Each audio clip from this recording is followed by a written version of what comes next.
Frankenstein is now available on Netflix. People have started to, the general public, I would say, has started to watch it, get into it, see what it's really about. And of course, Netflix agreed with Guillermo del Toro to release it in theaters 2 weeks before it landed on Netflix, just to give him that theatrical run that the movie deserves. And this bad boy is a very special movie. We're going to get into it. We might get into spoiler territory. So I do want to warn you now, we're not going to hold back. I'm not saying it's going to be fully, but we're going to get into how we felt about it, the relationships, the actors, the set design, the costumes, everything that makes this bad boy really special and unique. So if you haven't seen it, I would skip this bad boy until you see this banner on the bottom disappear, like Frankenstein's love for his son. Woo! Let's get into it right away. You know, I've been telling you, I've been messaging you in the Discord and stuff like that. This movie, Frankenstein, from Guillermo del Toro, it has really stuck with me for like weeks after watching it. The way that the story was told, the father and son symbolism, whether it's, you know, Frankenstein and the creature that he created, or his own father and what that did to him in trying to have meaning in his life or trying to make something of his life. There was so much there, and maybe it's the daddy issues in me. I don't know, probably. But this bad boy it just stuck with me, and I couldn't stop thinking about it. And so I wanted to dive in a little bit overall of what stood out to me in this movie right away. You know, obviously from the trailers and the stuff like that, very beautiful film, of course, but I can't help but dive into Jacob Elordi's representation of the creature on the screen. Top down, this is the best acting that I've ever seen Jacob Elordi do. Easily. From the tortured soul to the rage and anger to the vulnerability and sadness below his eyes, where you can see the torture that he's going through, not knowing who he is or how he fits in this world. It was a master class in acting. And of course, you know, you need good actors to act against. And he has so many different scenes, whether it's with, you know, Mia Goth or Oscar Isaac, or I'm sorry, the older gentleman's name, Bradley, the blind man in the who becomes I don't know his name. He was really good. It's someone that Guillermo del Toro loves to use. He was in The Strain. He was in. I'll look it up for you now. Thank you. He's in a bunch of stuff, and every time Jacob Elordi had a scene with a different character, depending on who that person is, whether it's someone that makes him upset, someone that he's in love with, someone that, you know, he can learn from, or someone that takes him in and looks beyond the monster that he is, his mood and demeanor changes and evolves depending on who he's acting against. And it was such a master class. I've never seen him act like this. And he's a good actor. I am not a hater on, you know, a pretty boy Australian guy. You know, that is something for someone else to complain about. I've always thought he was a great actor, whatever it is, and whether it's Saltburn, Euphoria, he has something. But when he was the creature in Frankenstein, it really showed just how good of an actor he is, and that he is the next one up and should be taken seriously. So that really stood out to me. As we break down the movie, do you want to speak on it too? Why don't we go? Well, yeah, why don't we do that? So what did you think about Jacob Elordi and, you know, his acting prowess and what he really showed as this character?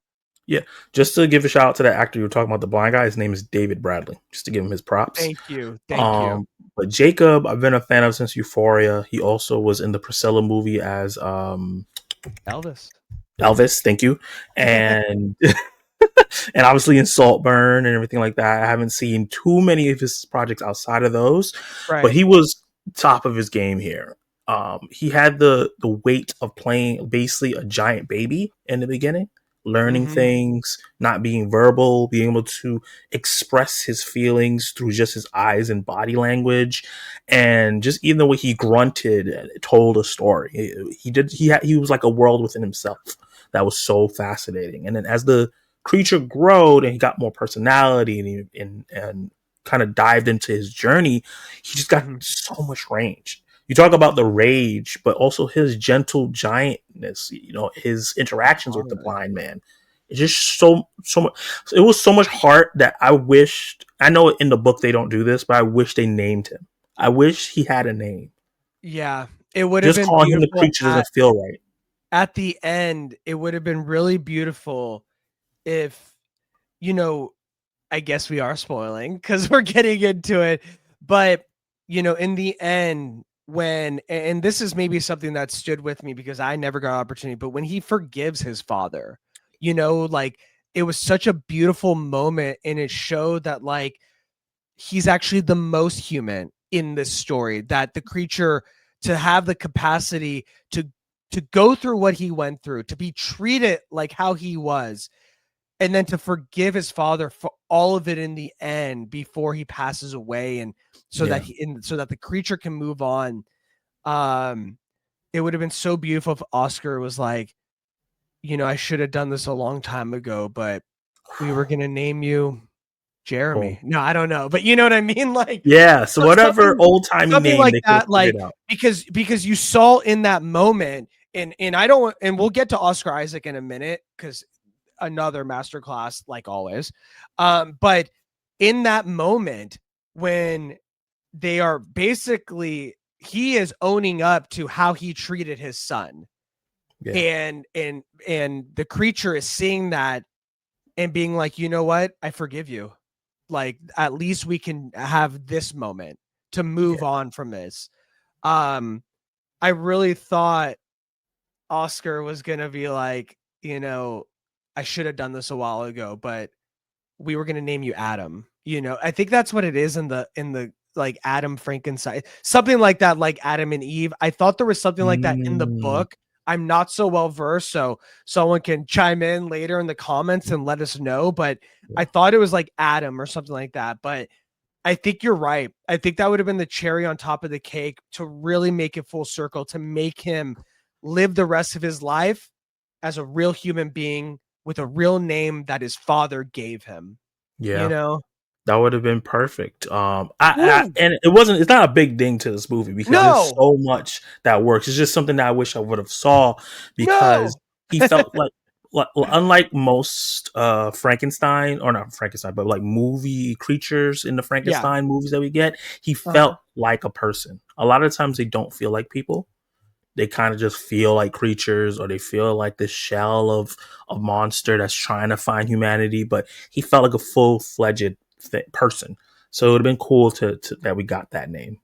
I think something that you mentioned early on in Jacob's performance is um his acting without words, using his body. I mean, this is a very tall actor. He's 6'5", and Yeah, obviously they made the creature even taller, but he's not a big, jacked, bulky very slender. creature. He is lanky and awkward and kind of curls up into himself because of the insecurity of not knowing who he is or what he is or literally how he fits in this world. And the movements of the monster, of the creature, it really helped understand what they were going through without saying any words, whether it was him, crouched up, leaning, down, and scooping into the water, into that stream in the underground,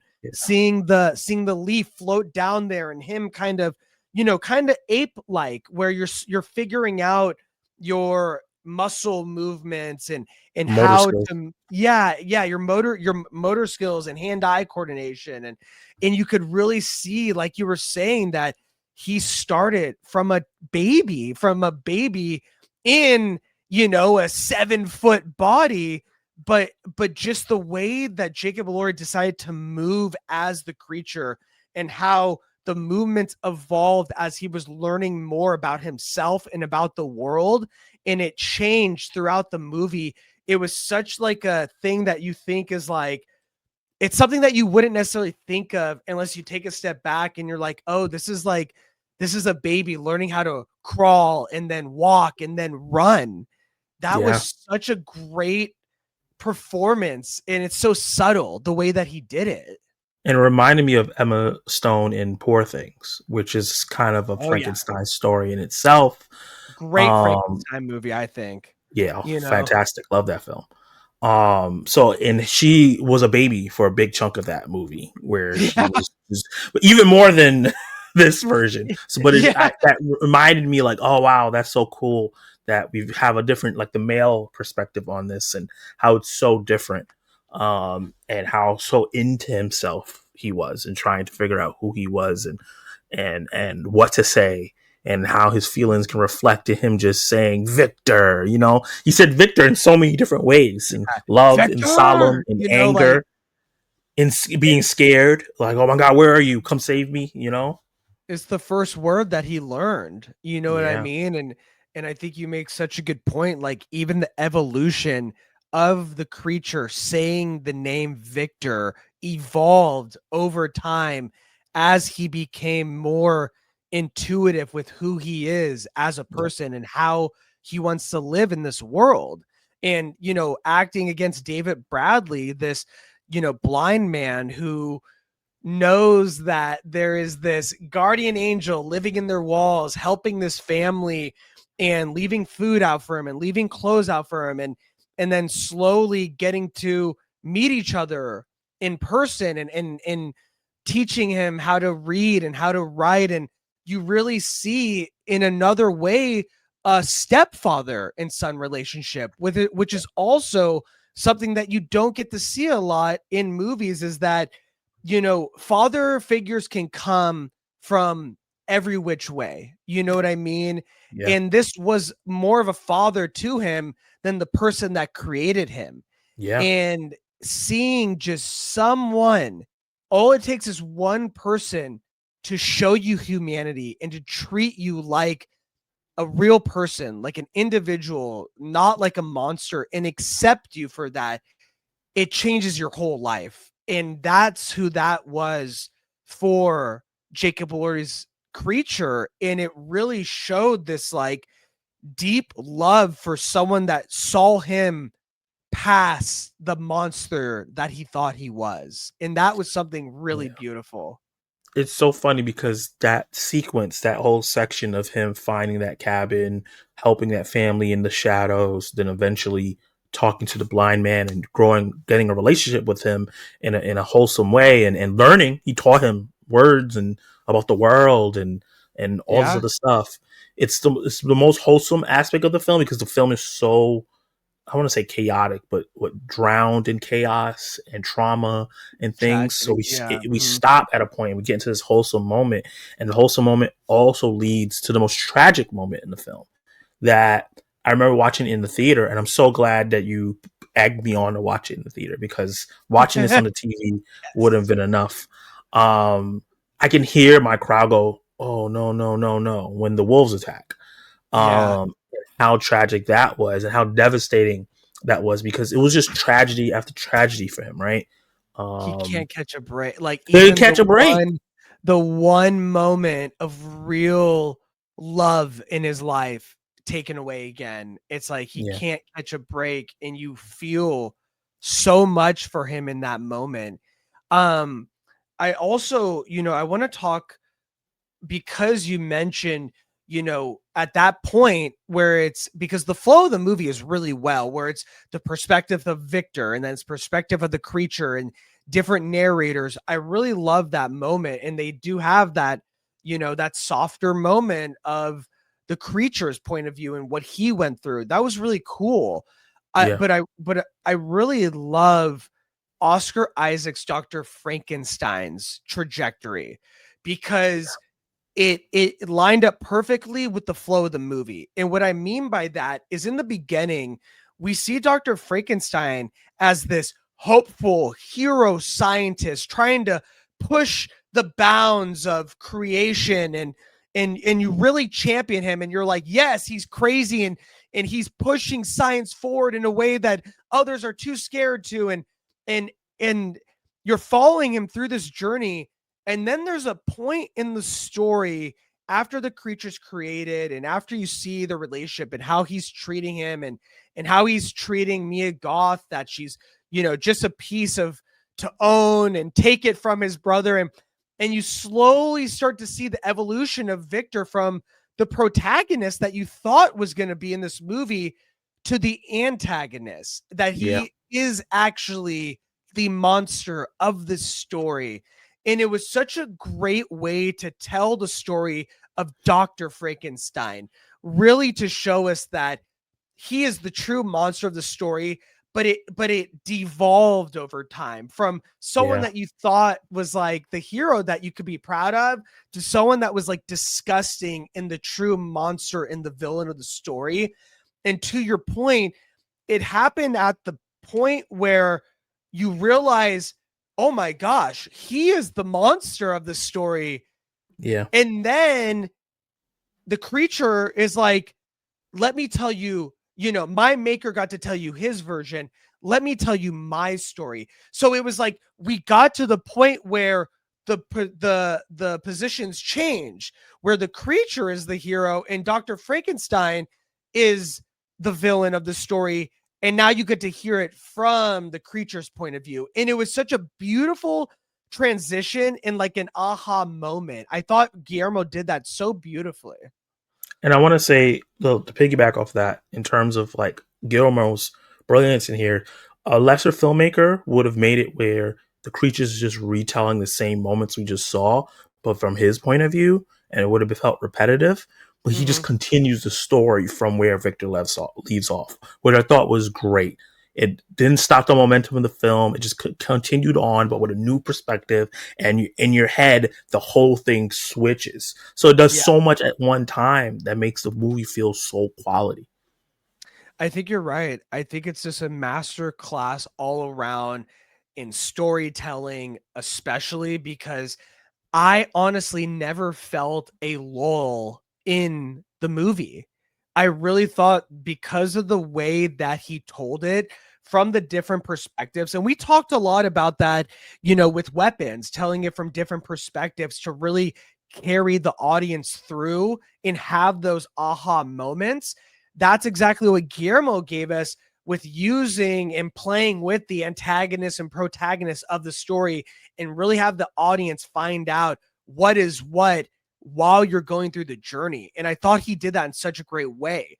Another way that I thought that Guillermo told the story of Dr. Frankenstein so well is in the set designs in the pieces that he used.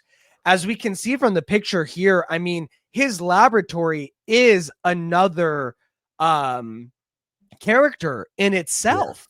When we first see it, right, it is run down, it's a mess, and so they make it beautiful and they make it cohabitate with the stuff that he needs to create life, and it looks awesome, right?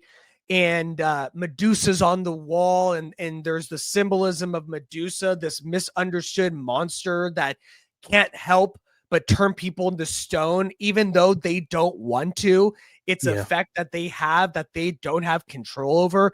There's just all these beautiful like symbolism in the set designs that he used. And I just thought that was such another important piece of the movie itself as well. That's pretty brilliant. I didn't even think of that. The whole because Medusa's usually portrayed as a bad guy through and through, but the real Right. history of it is that she's not. She's cursed. So that's really interesting to have that on the wall while you're making the creature, which is going to go through the same. As soon as you see it, it's not stone, but you get fear, and it's out of his control. He didn't acts to look like this. This is just how he was Yeah. made, He which can didn't be have to very do that. reflective of people with disabilities or different things where this is how they 100%. were born and people act a certain way and it's not their fault. And I think that works really well with that metaphor. I totally agree. And to be fair, I didn't recognize that while I was watching. I have watched a lot of deep dives with Guillermo, talking to Oscar, talking to Mm, Jacob. I've this movie really sticks with you when you're done because there's so many layers to the movie that I feel like it's one of those that you're going to discover something new or something that you didn't realize every time you rewatch it. And that's like one of the best movies when it continues to teach you and educate you on something that you didn't necessarily connect with the time before. And so I feel like this is going to be a movie that's talked about for a very long time.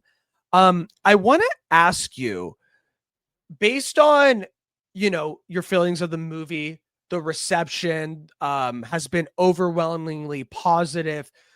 What do you think the legs are when it comes to Oscars and award season with this movie? mm. Depending on how these couple Oscar movies play out, I think Yeah, that this will definitely get below the line nominations in terms of like production, score, cinematography, costumes. editing, and things like that. Okay. And if it gets cinematography, then it has a big chance of getting Best Picture and Best Director. In terms of acting, it deserves a lead and a supporting acting nom for Oscar and Jacob.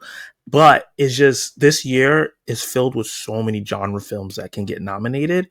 I It's going to know. be hard, right? Like Sinners is the front runner for genre movies to Yeah, get nominated, and the Oscars don't like nominating more than one.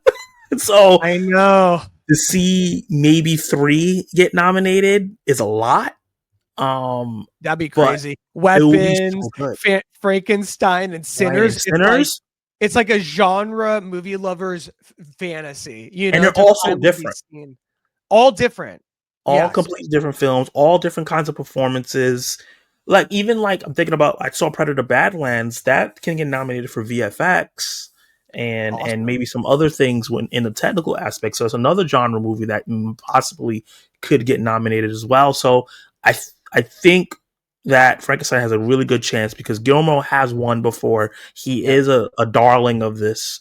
Netflix does a really good job of getting their movies nominated are Yeah. really great at campaigning. Because they got the So money. they got the money. The movie has some competition within Netflix, right? Like Train Dreams is a movie that's coming out in 2 weeks that they're Yep. pushing for best lead. They Yeah. have They were gonna do Make House of Dynamite until the reviews came out. They're yeah, not. They're not gonna push that anymore. the done No. one. Which That bodes actually better for Frankenstein. They're like, okay, yes, well, since we're not gonna put money towards push that. that, let's put it. Yeah. And then depending on how Jay Kelly performs, that's the one with Adam Sandler and George Clooney a lot that has a Yeah. lot of hype. That's also another Netflix film. If that does really well, then that's another competition. If it doesn't, then that's one less. So Netflix has to decide now what they're going to push because they're not going to get all their actors in. They're not going to get all their movies in. But I'm hoping Frankenstein is the one because I think that, like, look at this.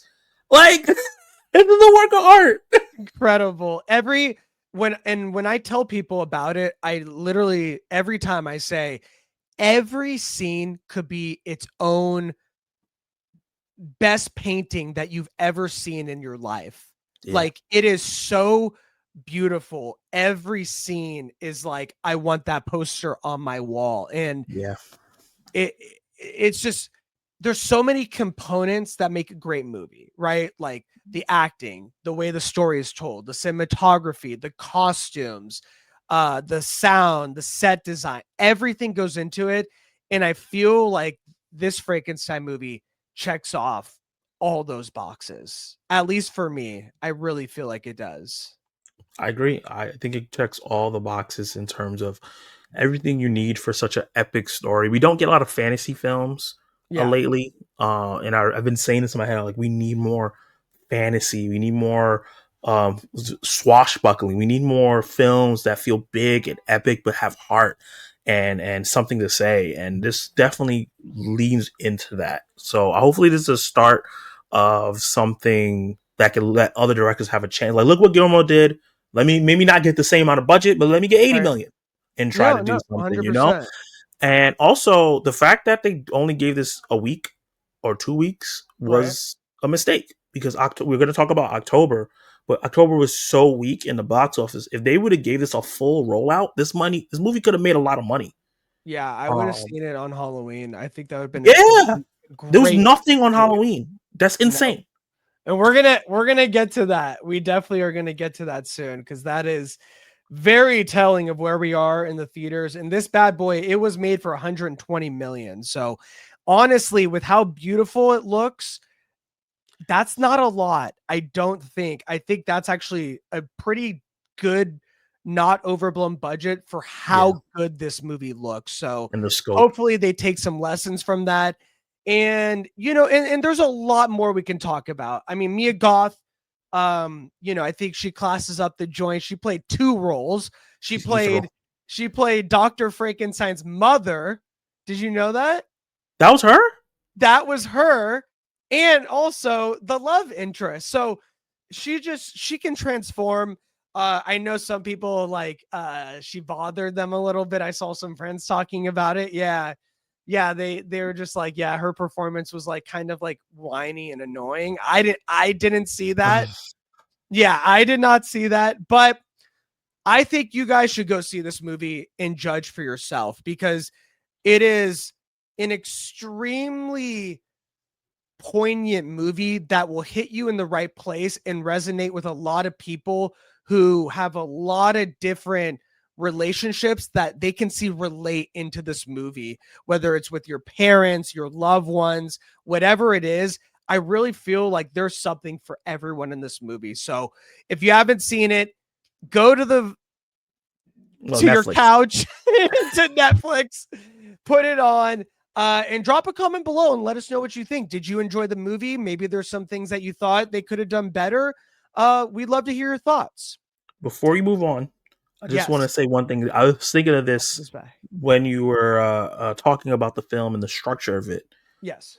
Wouldn't it be so cool and brilliant if we got a Joker or Batman film in the structure of this film? We see Joker kind of growing as Joe Chill. We don't know that. Well, comic book fans would, but the general audience wouldn't know that Joe Chill turns to Joker. We're going through the movie with him. Everybody's like, "Why are we following this guy?" And then he falls in the vat of acid, and that's the first time we see Batman.